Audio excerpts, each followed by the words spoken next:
President Biden has said it's a national imperative to pass sweeping voting rights legislation.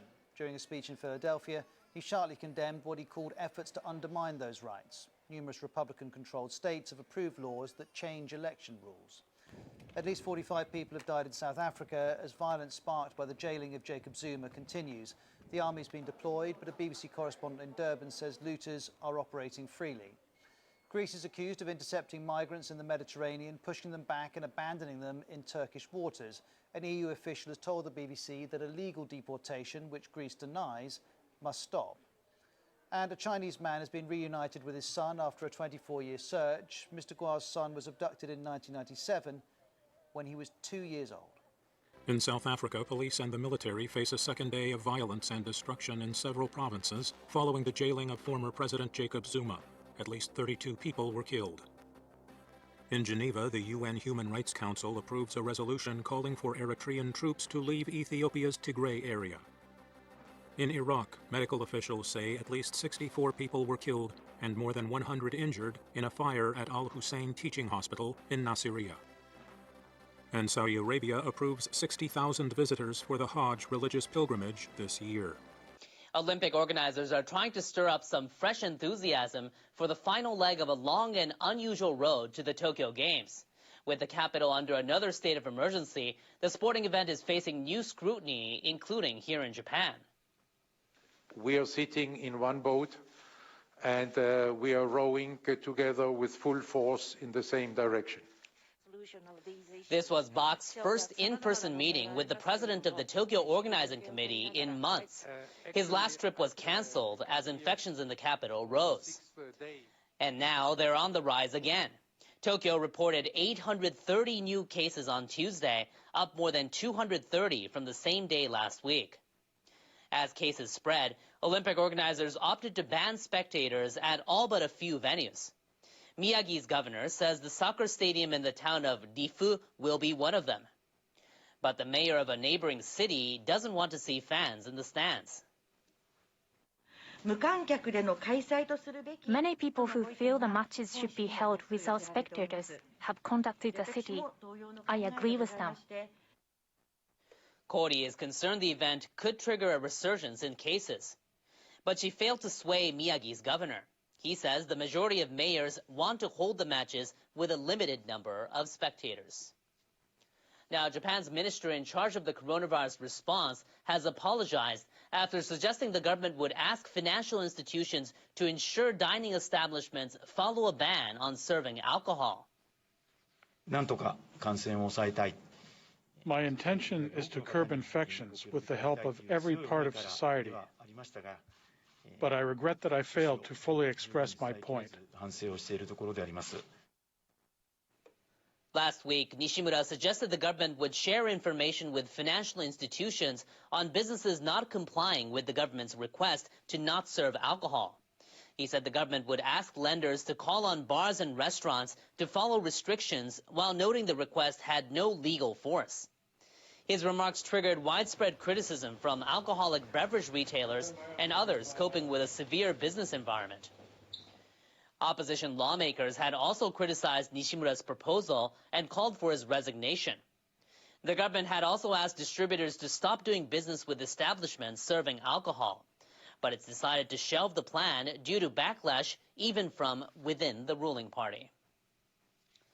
Japan's foreign minister says the country will provide a total of 11 million coronavirus vaccine doses to 15 countries. Motegi Toshimitsu told reporters on Tuesday those countries include Iran, Bangladesh, Nepal, and some Pacific Island nations. He also disclosed Japan will provide Indonesia, Vietnam, and Taiwan with 1 million additional doses each on Thursday. The vaccines were developed by AstraZeneca and manufactured in Japan. They'll be supplied through the COVAX facility, the international framework for vaccine distribution. Motegi also said the government will start a vaccination program for Japanese nationals living abroad who plan to return home temporarily. He said this program will begin from August 1st, with online reservations starting next Monday. Japanese police have arrested 4 foreign electricians working for the Tokyo Olympics for allegedly violating drug laws that prohibit the use of cocaine. Police say the men failed a urine test after being questioned in the early hours of July 3rd. 2 are American and 2 are British. Officials say all 4 were visibly under the influence, but they denied using the drug. Police were called to a condo building in Tokyo's Roppongi Entertainment District, which they say one of the men drunkenly broke into. The men work for a firm that provides industrial power generators. They arrived in Japan earlier this year to perform maintenance work for the games. People in Tokyo were shocked by the news and demanded accountability. It is unacceptable that this sort of situation could happen when the rest of us are carefully following the rules, including wearing masks and using disinfectant. The fact that they were drunk and on drugs is intolerable when we're following antivirus measures. Olympic staff visiting Japan should be meticulously checked, so this sort of incident is never repeated. The Tokyo Games Organizing Committee says it profoundly regrets this happened. It says it'll issue a stern warning to the firm that employs the men. Staying with Japan, the search for 17 people who went missing in deadly landslides continues. Officials in Shizuoka Prefecture have set up an expert panel to investigate what caused the torrent of mud to rip through the resort city of Atami. 2 groups of experts will study the disaster. One will look at geological conditions in an area upstream where the mudslides seem to have originated. They'll consider whether appropriate steps were taken to prevent it. Initial reports suggest soil stored at the top of the hill fueled the mudslides. The other experts will study the development project tied to that land and review how local authorities handled it. The mudslides on July 3rd claimed the lives of 11 people. 130 homes and other buildings were damaged. Workers are now able to use heavy machinery in some areas, but most are still combing through debris by hand.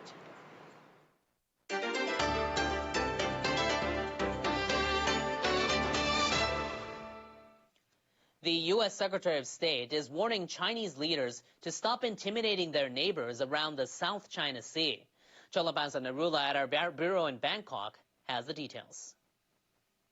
Antony Blinken says Chinese leaders are upsetting the maritime order, and he says they should stop what he called their provocative behavior. Blinken released a statement marking the 5th anniversary of a ruling by the Court of Arbitration in The Hague that rejected Beijing's claims to much of the sea. Philippine leaders had accused the Chinese of building islands in their waters and threatening their ships. Officials in Brunei, Malaysia, Taiwan and Vietnam also lay claim to the sea. U.S. naval commanders say they're committed to upholding freedom of navigation. A U.S. destroyer steamed through the area after Blinken released a statement. Chinese military leaders responded by sending their forces to warn and drive it away. 破坏地区和平稳定是极不负责任的。中方对美方错误行径表示强烈不满和坚决反对。 Zhao pointed back at U.S. leaders, saying they're abusing international law. The court in The Hague ruled in 2016 on the case filed by the Philippines. NHK World's Yamaguchi Masashi reports from Manila on how the government responded to the anniversary.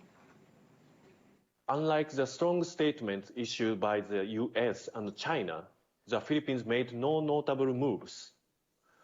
The Foreign and Defense Ministries issued a series of statements, but they did not directly criticize China. Rather, they said the ruling played a major role in establishing the rule of law in the international community. When more than 200 Chinese fishing boats continue to operate in the Philippines' exclusive economic zone in the South China Sea in March of this year, the government lodged fierce protest with Beijing every day. Compared to this, Manila's latest reaction is very mild. This is likely due to a sharp drop in priority the Philippines now gives the South China Sea issue. The coronavirus pandemic is causing the country's worst ever recession. President Rodrigo Duterte's top priority now is securing vaccines for the people. The Philippines has received large amounts of vaccines free of charge from China.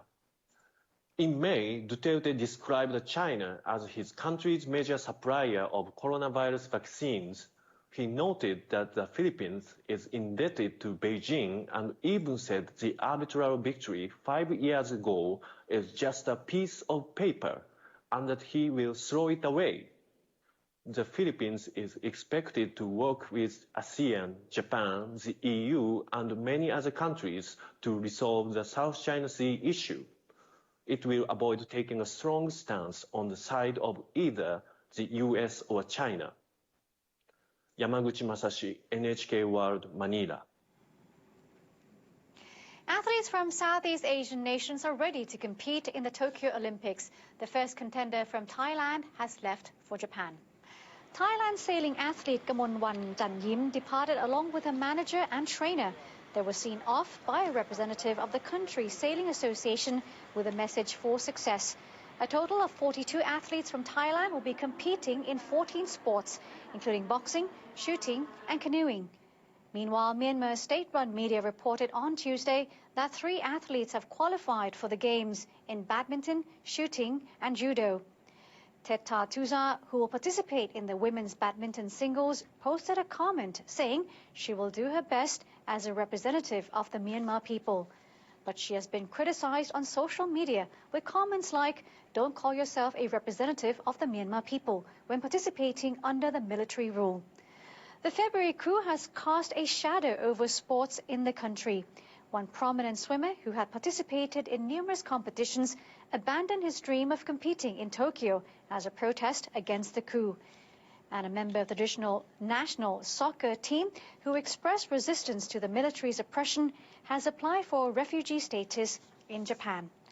And that wraps up our bulletin. I'm Cholapansan Rula in Bangkok. Shifting now to the weather, heat is once again roasting the western United States, while the east is getting drenched. Our meteorologist Jonathan Oh has the outlook for there and elsewhere in our World Weather Report. Hello, it's a tale of 2 different weather situations across North America. The western areas of the U.S. still dealing with dry weather and hot weather. And in fact, that's actually extending over into portions of Canada as well. Meanwhile, on the eastern side of the United States, we're talking about a couple of areas of low pressure that's moving through. That's helping to bring some rain and some thunderstorms. Some of those thunderstorms may be intense, and we may be talking about a little bit of heavy rainfall, so be on the lookout for that as we roll through the day on Tuesday. We have a low also dropping through the central portion of the U.S., so that's also going to bring the chance for some rain and thunderstorms. The heat that's coming from the south really helping to generate that activity, so be on the lookout for that. Coming up on Tuesday on the west coast here, near 30 degrees for the high, 31 in Denver. Yes, we'll have that low swinging through and bringing a chance for some rain. And 29 in Winnipeg, so the heat really a big part of this. Showers expected from Chicago eastward as we go through the rest of the day. Meanwhile, across Japan, we are seeing still the rainy season impacting the front itself, impacting the eastern areas of the country. And you can see the clouds popping up in this particular perspective. We will see the chance for rain for the eastern portions of Japan as we go throughout Wednesday. But then we should see a lot of influence waning as we go through the rest of this week. This is a 3-day forecast looking at rain for Tokyo on Wednesday, then we dry out by Friday with a high of 30. And look at this, Osaka to Naha, looking at highs into the low 30s under partly cloudy skies. It's going to be hot and it's going to be humid, so make sure you take it easy. Now, the rainy season did wrap up on Tuesday into the Chugoku region, but from the Shikoku region eastward, we're still in the rainy season. We're looking at the chance for the rain continuing as we go through the next day or so, and we'll keep an eye out on it because we may be seeing some dry weather by the weekend. That's a look at your forecast. Hope you have a good day wherever you are.